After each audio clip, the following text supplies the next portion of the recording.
Morning dear students. आज हम अध्ययन करेंगे एस ब्लॉक एलिमेंट्स में स्पेशली। इससे पहले हमने अध्ययन किया था एस ब्लॉक एलिमेंट्स के फर्स्ट डे और सेकंड डे में कंपैरेटिव स्टडी। उसमें आयनिक ग्रुप और उनके atomic and ionic radius, melting point and boiling points. और जो आज हम लेने जा रहे हैं वो है इनका डिमेन पार्ट था। एक तो फ्लेम टेस्ट। सबसे पहले S block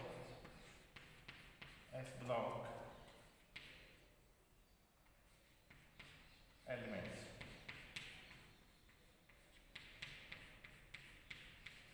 okay, S block elements में हमने जो आज अध्ययन करने जा रहे हैं वो है flame test and second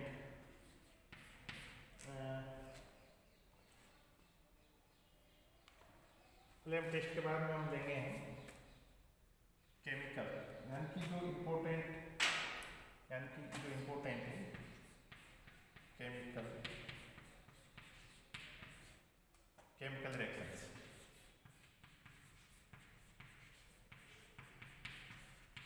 okay dear students, we know that चूँकि एस ब्लॉक एलिमेंट में alkaline metals and alkaline rare earth metals दोनों ही होती है। और हमने इससे पहले हमने देखा था इनके आयनिक ग्रुप, है ना। अपने आयोनाइजेशन पोटेंशियल की बात की थी। आयोनाइजेशन पोटेंशियल, क्योंकि यहाँ पे आईपी का मान मैं इस आईपी को इसलिए उल्लेख कर रहा हूँ क्योंकि जो इनके जो फ्लेम टेस्ट है वो किससे रिलेटेड है, आयोनाइजेशन पोटेंशियल से रिलेटेड है। और हमने इनका इलेक्ट्रॉनिक कॉन्फ़िगरेशन जब लिखा था लाइक दिस NS1 एंड और NS2। चूँकि NS1 जो एस ब्लॉक एलिमेंट्स है उसमें जो फर्स्ट है वो क्या करते हैं, NS1 शो करते हैं, जबकि सेकेंड डे वाले क्या करते हैं, NS2। ठीक है। और हमने इनका आयनिक ग्रुप का जब अध्ययन किया था तब हमने ये आइडेंटिफाई किया था कि भाई एस ब्लॉक एलिमेंट्स में जो फर्स्ट ए और सेकेंड ए है उनमें किसका आयनिक ग्रुप ज़्यादा होता है। ठीक है। तो डियर स्टूडेंट्स, ये देखा गया है कि यानी कि सेकेंड ए वालों का आयनिक ग्रुप कंपैरेटिवली यानी कि फर्स्ट ए की अपेक्षा क्या होता है, ज़्यादा होता है।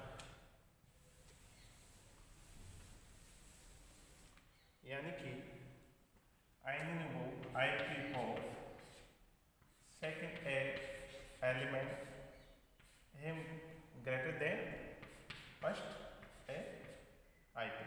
ठीक है, क्योंकि यहाँ पे NS2 है और यहाँ पे NS1। तो डियर स्टूडेंट, फर्स्ट एलिमेंट्स होते हैं ये आसानी से इलेक्ट्रॉन को लेफ्ट कर देते हैं, यानी कि आसानी से इलेक्ट्रॉन को छोड़ देते हैं। ठीक है। और एक स्टेबल कंडीशन आ जाती है, इजीली इलेक्ट्रॉन को क्या करते हैं, त्याग देते हैं। इसलिए इनकी नेचर कैसी होती है, हाईली रिड्यूसिंग नेचर हो जाती है, रिड्यूसिंग नेचर हो जाती है। ओके, क्योंकि ये यहाँ से एक इलेक्ट्रॉन को निकालना आसान है, जबकि अपन यहाँ बात करेंगे NH2 में तो यहाँ पे 2 इलेक्ट्रॉन से, और 2 इलेक्ट्रॉन को आसान से निकाला नहीं जा सकता। ठीक है। तो यानी कि इनका आयनिक ग्रुप इनके अपेक्षा क्या होते हैं, कम होते हैं। ठीक है। यानी कि 2 इलेक्ट्रॉन, क्योंकि जो कि एक तो एस पे फुलफिल्ड इलेक्ट्रॉन्स हैं, इनको आसानी से नहीं निकाला जा सकता, जबकि यहाँ पे एक इलेक्ट्रॉन होता है, इसको आसानी से निकाला जा सकता। तो इसी आधार पर अपन इनका फ्लेम टेस्ट देखते हैं।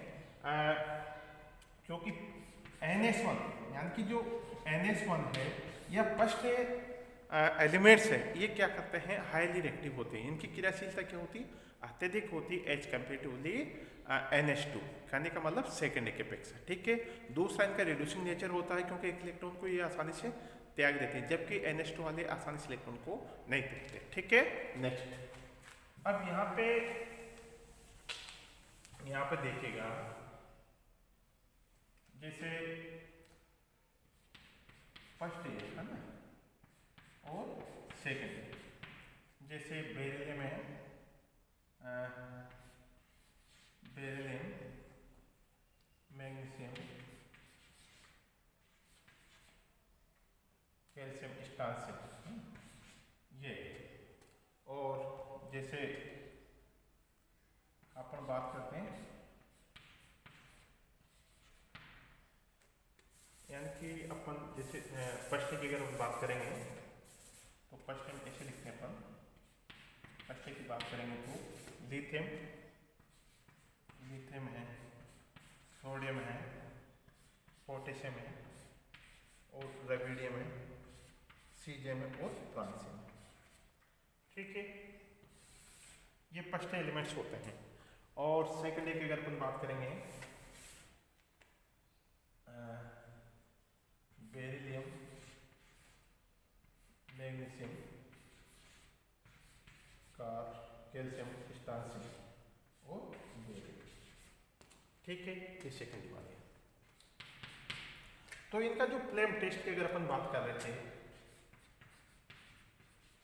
फ्लेम टेस्ट है ना, अपन ने देखा होगा लेबोरेटरी के अंदर अपन जानते हैं कि कई बार जैसे सोडियम का पीस होता है ना, सोडियम के पीस को अगर अपन कई बार देखते हैं कि इसको इसको जब अपन क्लीनिंग करते हैं, प्रेस कर देते हैं, तो ये क्या होता है, हाईली रिएक्टिव होता है। और हाईली रिएक्टिव होते ही ये येलो कलर में ये दिखाई देता है, यानी कि इसकी जो फ्लेम्स निकलती है वो कैसी निकलती, येलो कलर की निकलती। दूसरा सबसे इंपॉर्टेंट बात ये होती है कि जो एस ब्लॉक एलिमेंट्स होते हैं ये क्या होते हैं, हाईली रिएक्टिव होते हैं, यानी कि एच कंपेरेटिवली फर्स्ट और सेकेंड दोनों क्या होते हैं, ऑक्सीजन के साथ में हाईली रिएक्ट करते हैं। और जैसे अगर सपोज दैट इनको ओपन एयर में छोड़ दिया आपने, तो क्या होगा, एयर के साथ में क्या कर लेते हैं, रिएक्शन कर लेते हैं। कुछ एलिमेंट्स तो एयर में लाने के बाद में जलने लग जाते हैं। कुछ इनकी जो सरफेस होती है वो कैसी हो जाती है, डक्टाइल, या उनको कह सकते हैं सरफेस मलिन हो जाती है, ब्लैकिश हो जाती है, यानी क्योंकि ऑक्सीजन से रिएक्शन कर लेते हैं। ठीक है, अब यहाँ पे अपन फ्लेम टेस्ट की बात करेंगे तो लिथियम है। लिथियम अगर इसको जलाया जाता है तो ये येलो कलर में, ठीक है, सोडियम भी कैसा शो करता है, येलो कलर। ठीक है, पोटेशियम बैंगनी कलर है ना, ब्लू कलर में इसकी फ्लेम निकलती है। रेबिडियम की रेड एंड ब्लू। ठीक है, ये लाल और ब्लू कलर में जलता है कहने का मतलब। तो ये ध्यान रखिएगा है ना, ये कहने का मतलब ये है। और अपन जानते हैं कि कई सीजियम जो होता है, सीजियम भी ब्लू कलर का फ्लेम शो करता है। ठीक है, ये तो हो गया कहने का मतलब इसका, यानी कि लिथियम लिथियम होता है जो कि एक तरह से लिथियम का ज़्यादातर आई थिंक रेड होता है, रेड फ्लेम होता है इसका। ठीक है, रेड होता है। लेकिन अब यहाँ पे ये देखना है, जब अपन फ्लेम टेस्ट की बात करते हैं तो क्या होता है, जब इन मेटल्स को थोड़ा सा क्या किया जाता है, एनर्जी दिया जाता है ना। एनर्जी दिया जाता है तो क्या होता है, जो इलेक्ट्रॉन ग्राउंड स्टेट में होता है वो इलेक्ट्रॉन क्या करेगा, जब इसको एनर्जी दिया जाता है तो इलेक्ट्रॉन ग्राउंड स्टेट से एक्साइटेड होकर कहाँ चला जाता है, अपर स्टेट में चला जाएगा। ओके, यानी कि हायर स्टेट में चला जाएगा। लेकिन जब वही, यानी कि जब इलेक्ट्रॉन ग्राउंड स्टेट से हायर स्टेट में जा रहा है, इट मीन्स वो क्या कर रहा है, एनर्जी को गेन कर रहा है।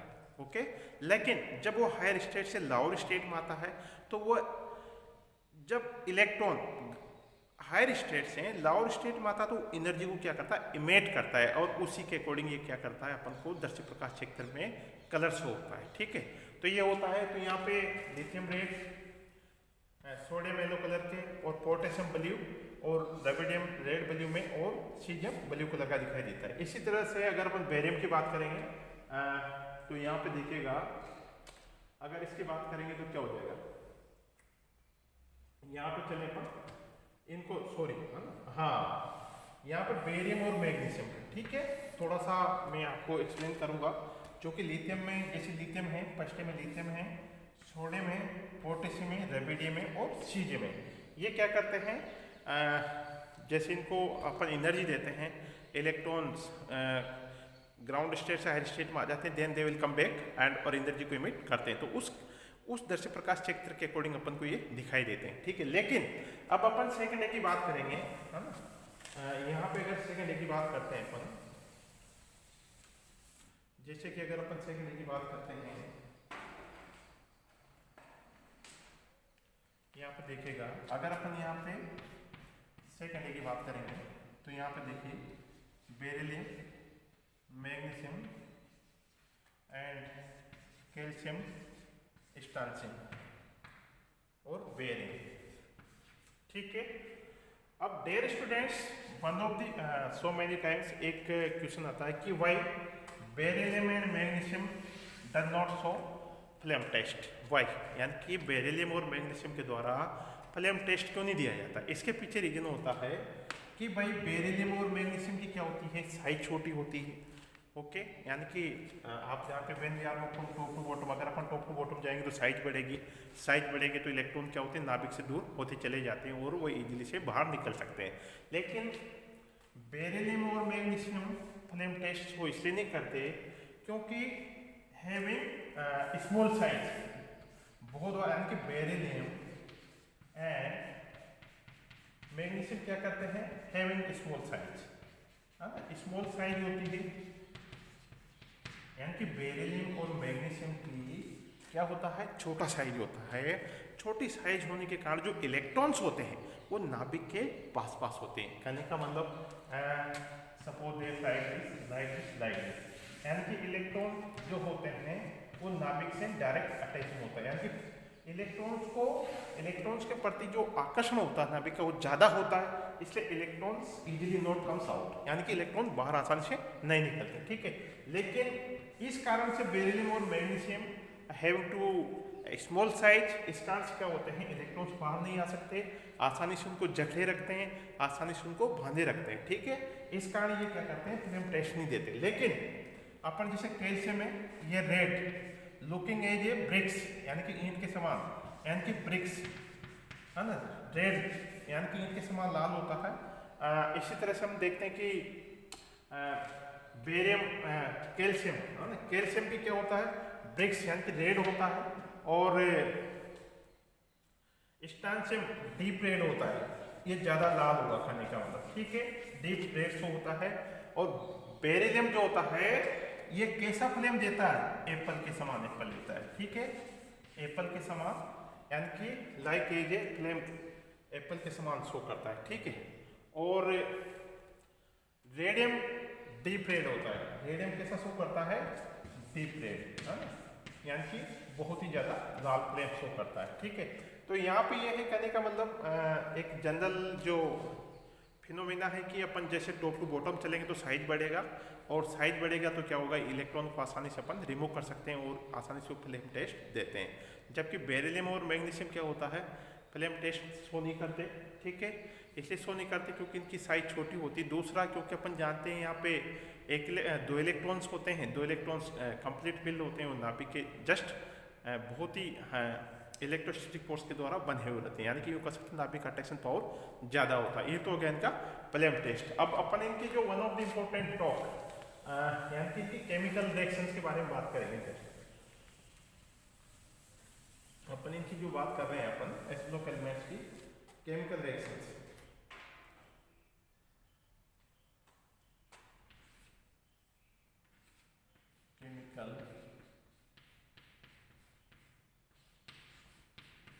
Chemical reactions.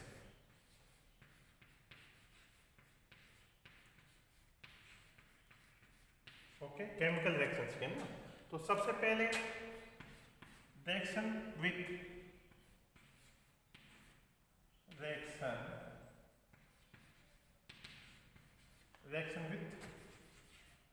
Atmospheric oxygen.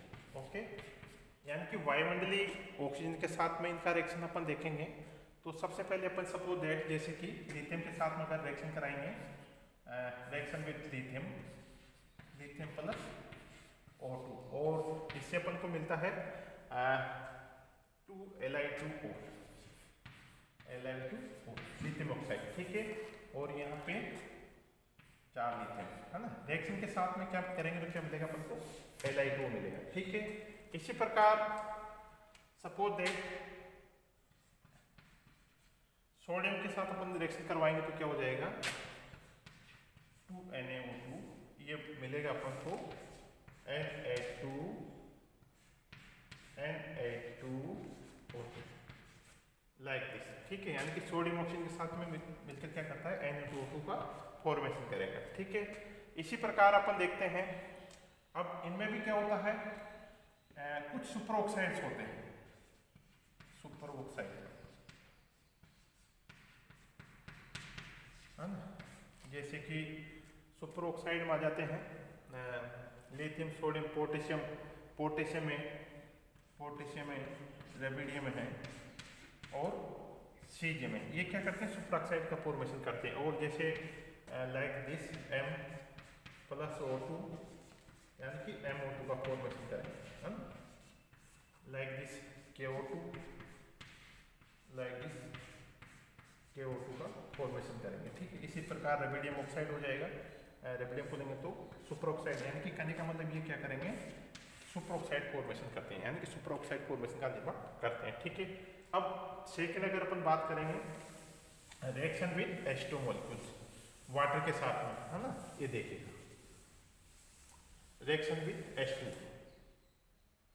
Reaction with H2 molecules, जल के साथ रिएक्शन। ठीक है, तो डेयर स्टूडेंट्स अपन जानते हैं कि जब जैसे सोडियम है, पोटेशियम है ना, ये क्या करते हैं, जब जल के साथ में रिएक्शन करते हैं तो हाइड्रोक्साइड फॉर्मेशन करते हैं, यानी कि बेसिक नेचर शो होती है। अब यहाँ पे देखिएगा इनको लाइक दिस,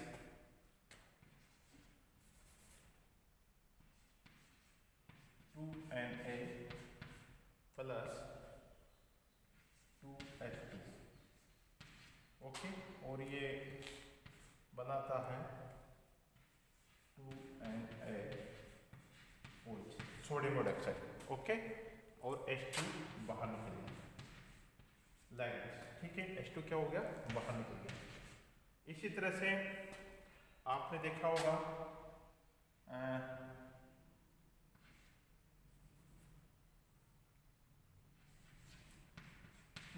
सोडियम का, जैसे अगर अपन सपोज 2C2H5OH के साथ रिएक्शन करवाते हैं, ठीक है, तो सोडियम एथोक्साइड, यानी कि लाइक दिस 2C2H5ONA का फॉर्मेशन लाइक दिस।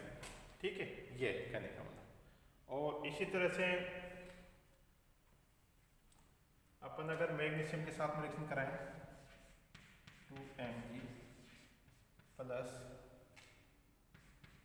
H2O, तो क्या बनेगा 2Mg लाइक दिस, 2MgOH का होल, इस तरह से करेंगे। ठीक है,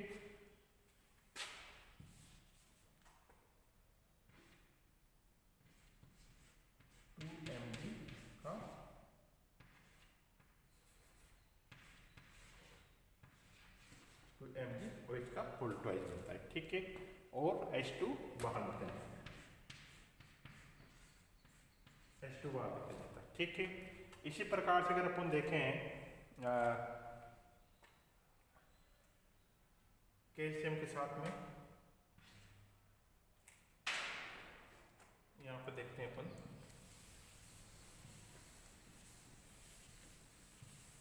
कैल्शियम के साथ में, जैसे कि 2C प्लस 2H2,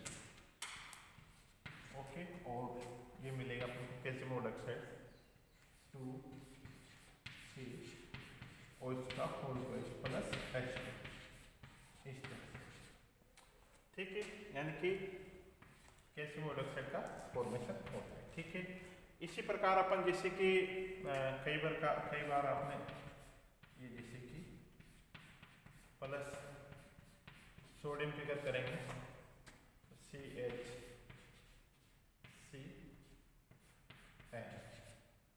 इसका फॉर्मेशन होता है। ठीक है, तो ये है इनकी केमिकल रिएक्शंस, यानी कि रिएक्शन विद एटमॉस्फेरिक और रिएक्शन विद एटमॉस्फेरिक है, रिएक्शन विद H2 मॉलिक्यूल से।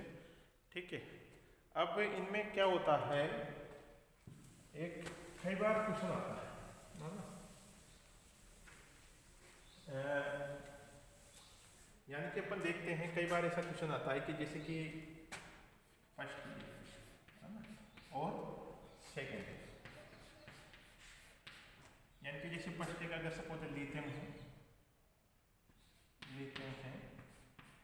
सोडियम है,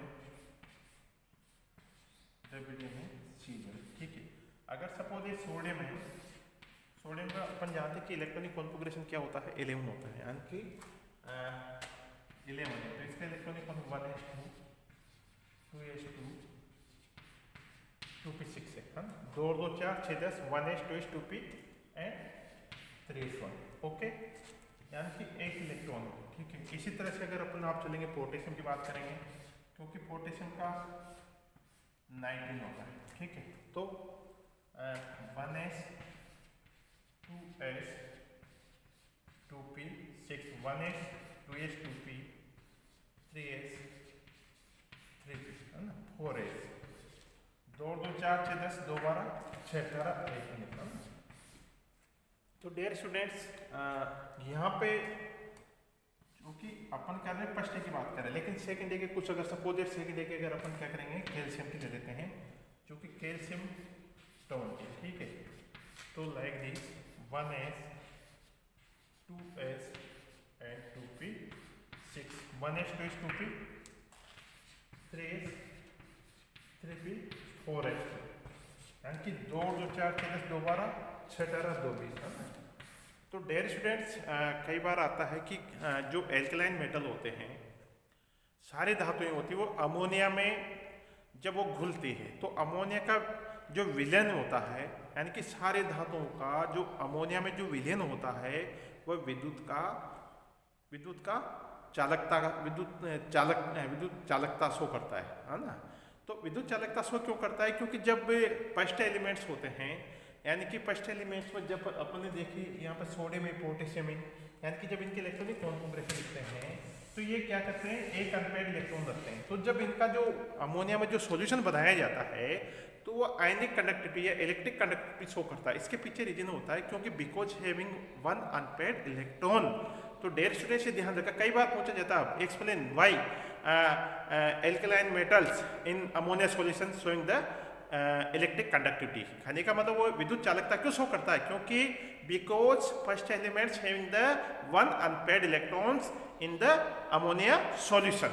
ये ध्यान रखिएगा, ये कई बार क्वेश्चन पूछा जाता है। ओके, नेक्स्ट, उसके पीछे मैंने, क्योंकि जब भी अपन सेकेंड ए की बात करें ना, तो सेकेंड ए में अपन देखते हैं कि यहाँ पे जैसे सपोज कैल्शियम के इलेक्ट्रॉनिक कॉन्फ़िगरेशन लिखा तो 2 इलेक्ट्रॉन होता है ना। कहने का मतलब 2 इलेक्ट्रॉन, जबकि यहाँ पे एक अनपेयर्ड इलेक्ट्रॉन है जो कि क्या करता है, आयनिक कंडक्टिविटी या इलेक्ट्रिक कंडक्टिविटी शो करता है। ठीक है, नेक्स्ट अपन देखते हैं